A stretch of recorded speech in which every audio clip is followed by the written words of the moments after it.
Good evening, everyone. I am Tzipi Israeli, and I am happy to present to you the National Security Index, the polling of the population in Israel for 2016. Many describe the public opinion in democratic countries as a ping-pong between the decision makers and the public. Does the public opinion have any importance in determining national security issues, even if we do not accept the concept that it directly impacts decision making or directly impacts the national security agenda? It may dictate the atmosphere. And the INSS constantly polls public opinion in Israel since 1984 for over 30 years. And I will begin with a few words about the poll itself. Our survey and research is unique for several reasons. First of all, it has been conducted for many years. We have a unique database. Some of the questions repeat themselves over the years, and that allows us to research issues for a long term. Now we had 65 questions. I will only present to you some of them. We have our interviews conducted face-to-face in the respondents' homes, and our response rate is very high, specifically in comparison with other polls that are usually done by telephone or on the internet. And thirdly, our sample is very wide and represents the adult population in Israel. I don't want to give you too many details and too much detail about the methods, but we are analyzing the geographic aspect, the large cities and the smaller towns, and also it is representative of gender, of sectors, etc. So that allows us to really delve in deep and analyze these issues profoundly. This year we have a very special research for two more reasons. The first reason is the timing. We conducted the interviews during December, which was a very tumultuous time in terms of the security affairs. What I will show you is data from the last 2 weeks, really hot at the oven, and these findings give us a fascinating picture of what the public sees in security in times of crisis and in routine times. We want to see how the recent events have impacted public opinion. And another reason why this survey is important and unique is because it also includes the Israeli Arabs. I just want to disclose that the polls among Jews has been very comprehensive over the years and includes about 600 interviewees. Among the Israeli Arabs, we have a smaller sample, about 200 participants, but still it is a respectable number that allows us to use it for analysis. For lack of time, I will not go deeply into the difference and similarities between Jews and Arabs in Israel, but there are areas where there are big differences, and in other areas there are similarities. In general, perhaps surprisingly so, we see that the Israeli Arabs are quite optimistic. Before I show the data, I want to thank Dr. Yehuda Ben Meir, who has been head of this project for the last decade. Thank you for his help and wisdom. A special thanks also goes out to Itzik Rosenblum and his staff, who have conducted the work on site very professionally and efficiently, so thank you. And now let us go to the findings. In terms of the escalation since the end of September, that has been a focus of attention in Israeli society. But you have to remember that this year was mostly a routine year in terms of security. The elections just a year ago put security on the sidelines, and the social aspects were more were centered on. And now we're talking about this current threat. You see here in this diagram, and the blue is 2015, the green is 2014. If we were to compare to last year, a similar question asked last year, we can see that the main key severe threat as perceived by the public comes from the Palestinian theater. The public views this as a key issue. If we combine the 30% that you see in the slide to BDS and boycotts, because of course this has to do directly with the conflict, we get 42%. That is the biggest threat. You can see a big rise compared to last year when this issue was dormant. This doesn't appear in the poll, but just a year ago very few people thought another intifada would take place, and we're not concerned about it. And perhaps this has to do with the issues, with the events of recent months. It's now become a key issue. Now about Iran. The nuclear Iranian threat was at the center of public discourse in Israel in 2015, particularly in July when the nuclear deal was signed with the West. In our poll, we see that the Iranian issue is less threatening than the conflict. It's about 20%, and if we were to compare it to 2012, when the public saw Iran as the most severe threat for the state of Israel. So we see that over time the public is not too worried about the deal, whether it is a threat to Israel or an existential threat. It didn't make much of a difference in that respect. As for Hamas and Hezbollah, we see that the threat has gone down significantly compared to last year, from 32% to 22%. I want to remind you that last year the poll was taken after Protective Edge, and the public memory is probably short in this respect. You can notice Hezbollah, which was presented, as we saw this morning, as a key threat. So we see a gap here. And last but not least on this slide is IS. Our study was taken after the November attacks in Paris, and we see that again IS, in terms of the Israeli public, Jewish public, is not rooted as a key threat. There's a slight rise compared to last year, and comparatively, that's not on the slide, but among the Arabs there's a similar finding. They give it 30%. They are more concerned. They find this a threat for various reasons. They're more exposed to social media. I don't want to go into all the reasons, but it raises an interesting question. Do they know something that the Jews don't?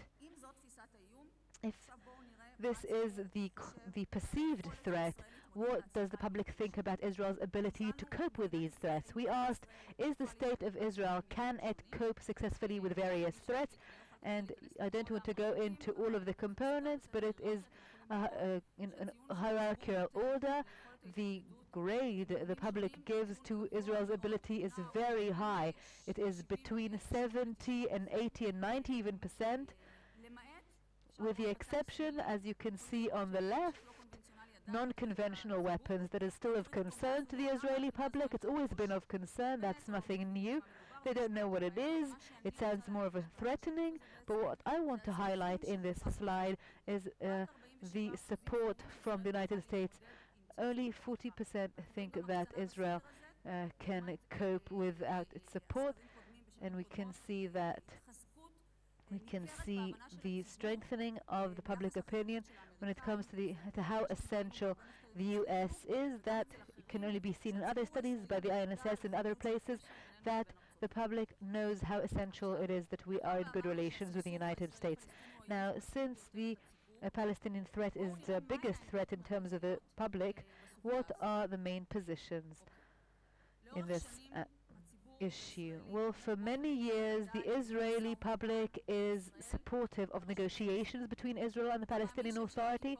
This public believes that stagnation is detrimental to Israel, even at times of escalation. But when you ask the public whether it is possible to reach a peace accord with the Palestinians, and this is already findings from our poll, you can see at the top of the slide, 76% don't think we can reach a peace accord with the Palestinians. So that's true pessimism, and there's a direct link between periods of time of pessimism and times when we don't see any progress made towards peace. But what's more interesting about this slide is what you see at the bottom there. What happens when you add the recognition in a nation state? We asked, do you think we can reach a peace accord with the Palestinians if they were to recognize Israel as the national state of the Jewish people? And we see a rise. We get to 50%. There's also a rise compared to previous years, and this has great significance, because whether you hear arguments that it's for political ends, we still feel that the public is internalizing these arguments, and a nation state to them is a key to getting to a peace accord and to a Palestinian state. And what is the question? What is the solution, the preferable solution? Do you object to or support the two-state solution? was the question we asked. And here you can see on the slide that 60% of Jews and 90% of Arabs support the two-state solution. And I want to put this in perspective in terms of time, because the public support of the two-state solution has been high over the last decade, even in times of crises and regardless of who was in power in terms of the government. But in recent years we see a drop in numbers, but it's still a very high number despite the stagnation in the political process, in the peace process, and even though we have a right-wing government, and despite the escalation in security. But if we ask about this slogan, the two-state solution, it's almost like asking, do you want peace? Of course you're in favor of peace. Once this two-state solution phrase has really been rooted in Israeli society, so we need to look at the smaller details. Let's see what happens when you look at the practical derivatives of this phrase, two-state solution. Here you see a more elaborate picture, and I'll give you one example. For instance, we said, if the Israeli government were to approve a permanent agreement with the Palestinian people based on a two-state solution, and this is brought before a referendum, then we see a drop. We drop to 49% among the Jewish and 81% among the Arab respondents. We also asked more precise and specific questions as per Clinton's outline. But so we see a small drop in support, but there is still high support. These findings have been stable over the years, whether in routine times or during crises. So the public in Israel still wants to be separate from the Palestinians in one way or another. One might assume that if an Israeli government were to bring such an agreement to referendum, it will be widely supported. Look at the high number of people who said they don't know. Now, as for separation, that also is expressed by evacuation of settlements, and this is the main bone of contention. The Israeli public opinion is very complex when it comes to giving up territories. There's a lot of tension, but the public realizes that you cannot reach any form of solution without concessions in the area of territories, and therefore we asked, what is your position in terms of evacuating Jewish settlements, Jewish communities in Judea and Samaria as part of a permanent agreement? So 35%, 14% are willing to evacuate everything, and 35 are willing to evacuate some settlements. And so the Jews are actually differentiating between the large blocks of settlements and the smaller outposts. And the other aspect that is very important, and I'll show it to you through the next slide, what happens when you combine within the same question the unilateral aspect? And it's very important to emphasize the unilateral aspect. We see a drop in the support percentage, but it's still very important to compare it to the past. In the past there was huge objections, specifically after the disengagement. Now the combination of a lack of negotiation, then suddenly the unilateral option is less objected to. When you ask about specific areas, how willing are you to give back territories? When you go into specific areas, you can see that there is a very wide range of approaches. The various approaches show us the emotional or rational connection that Israelis feel towards various areas, the religious, historical, security aspects that are associated with these areas. Hebron and Yitzhar are not the same, or as Sharon said in 2003, Netzarim and Tel Aviv are the same. We see something that's exactly the opposite to that. There are areas that feel that we cannot possibly give back, and that is Gush Etzion and the Jordan Valley. 80% on average object to. There's also stability in terms of similar questions over the last decade.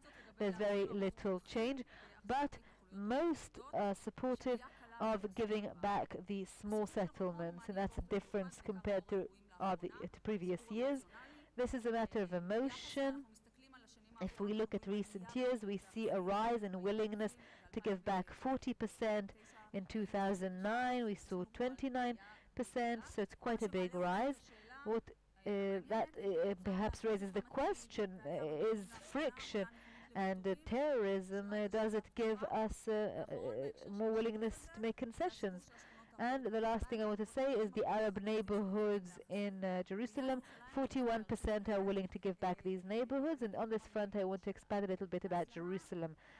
The escalation of violence and terrorism has brought the matter of East Jerusalem on the agenda. Jerusalem was always at the heart of the conflict, but it wasn't really a concern of the public. And that was the same was true for most of 2015. The public were not aware of Temple Mount and what is happening among Arabs in Jerusalem. Jerusalem is united, and that was a slogan we all heard all the time. At the end of 2014, many objected, even during a permanent agreement, to give back the Arab neighborhoods of Jerusalem. What have we found in this recent poll? I don't want to expand too much, but I wanted to ask, is Jerusalem united forever and ever? What is the solution? And only 19% want the current situation to remain. Everyone else is looking for new ideas, for some form of change, and some want a real change. Specifically, look at the very new idea that came up at the INSS to set up a separate local authority. For them, 23% are supportive of this idea, which is completely new to them. So the public has now a different position as far as Jerusalem is concerned, and I can say with caution that in this respect quite a change seems to have taken place. Jerusalem is no longer perceived as united, and perhaps this has to do with a two-state solution. We don't know whether this is a temporary change or perhaps this is more fundamental, a trend of or shift. We'll have to wait and see. What we can say is that it leaves a fertile ground for creating leadership. There are also very interesting findings when it comes to Temple Mount, but I really can't go into those. I just want to highlight that 27% only are in favor of letting Jews go and pray on Temple Mount freely. Others, in various versions, are not in favor of that. That's as far as Jerusalem is concerned. Now, just to conclude about the reasons for current affairs, we asked, what do you think is the main reason for the eruption of this wave of terrorism? And we see a very high percentage. The majority think that it's enticement, and just a minority thinks that it's frustration among the Palestinian population. So in other words, we see that the public seems to interpret terrorism over the last few months as stemming from enticement and with the inability to live and accept a Jewish state. And so the media and Israeli government have managed to instill this idea.